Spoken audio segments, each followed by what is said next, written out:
বাংলাদেশের ছাত্র জনতার ২৩ দিনের দেশ কাঁপানো আন্দোলনে স্বৈরাচার আওয়ামী লীগ সরকারের পতন হয়। ছাত্র জনতার অভ্যুত্থানের মুখে গত ৫ই আগস্ট রাষ্ট্রপতি মোহাম্মদ শাহাবুদ্দিনের কাছে প্রধানমন্ত্রীর পদ থেকে পদত্যাগপত্র জমা দেন শেখ হাসিনা।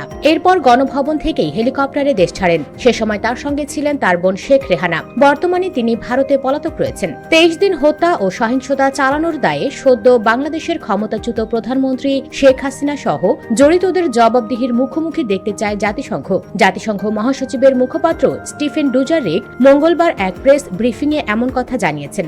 বাংলাদেশ স্থিতিশীলতার দিকে যাচ্ছে। কঠিন এ সময়ে এই দেশকে সমর্থন দেওয়ার কথা জানিয়েছে জাতিসংঘ। তবে যারা ৮১৯ জন মানুষকে হত্যা এবং ২৫,০০০ মানুষকে আহত করার জন্য দায়ী তাদের বিচারের আওতায় আনার বিষয়ে জাতিসংঘ মহাসচিব কি কিছু বলেছেন? তাদের অধিকাংশই গুলি বা স্বৈরশাসক শেখ হাসিনার দেখামাত্র গুলি করার নির্দেশে হতাহত হয়েছেন। এক সাংবাদিকের এমন প্রশ্নের জবাবে জাতিসংঘ মহাসচিবের মুখপাত্র বলেন, আমরা এই বিশেষ সংকটের শুরু থেকেই জবাবদিহির কথা বলে আসছি। সহিংসতা, প্রাণহানি এবং মানবিক ও রাজনৈতিক অধিকার লঙ্ঘনের জন্য জবাবদিহির দরকার রয়েছে। অন্তর্বর্তী সরকারের প্রধান ড মোহাম্মদ ইউনূসকে জাতিসংঘের মহাসচিবের অ্যান্তোনিও গুতেরেসের দেয়া একটি চিঠির বিষয়ে তিনি বলেন, আমি মহাসচিবের পাঠানো একটি চিঠি সম্পর্কে কিছু প্রশ্ন পেয়েছি। আমি আপনাকে বলতে পারি যে বাংলাদেশের অন্তর্বর্তী সরকারের প্রধান উপদেষ্টা ড মোহাম্মদ ইউনূসকে একটি অভিনন্দন পত্র লিখেছেন গুতেরেস।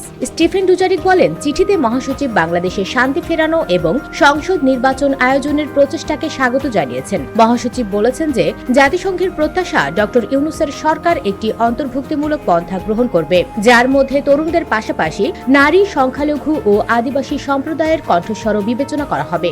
জাতিসংঘ মহাসচিবের মুখপাত্র বলেন, দেশের সব নাগরিক, বিশেষ করে সংখ্যালঘুদের পূর্ণ সুরক্ষা নিশ্চিত করতে বাংলাদেশের অন্তর্বর্তী সরকারের ওপর ভরসা করছেন গুতেরেস। রোহিঙ্গা শরণার্থীদের মঙ্গল নিশ্চিত করতে ড ইউনূসের প্রতি জোরালো আহ্বান জানিয়েছেন মহাসচিব, বিশেষ করে মিয়ানমারের অবনতিশীল পরিস্থিতির পরিপ্রেক্ষিতে। US Bengal desk.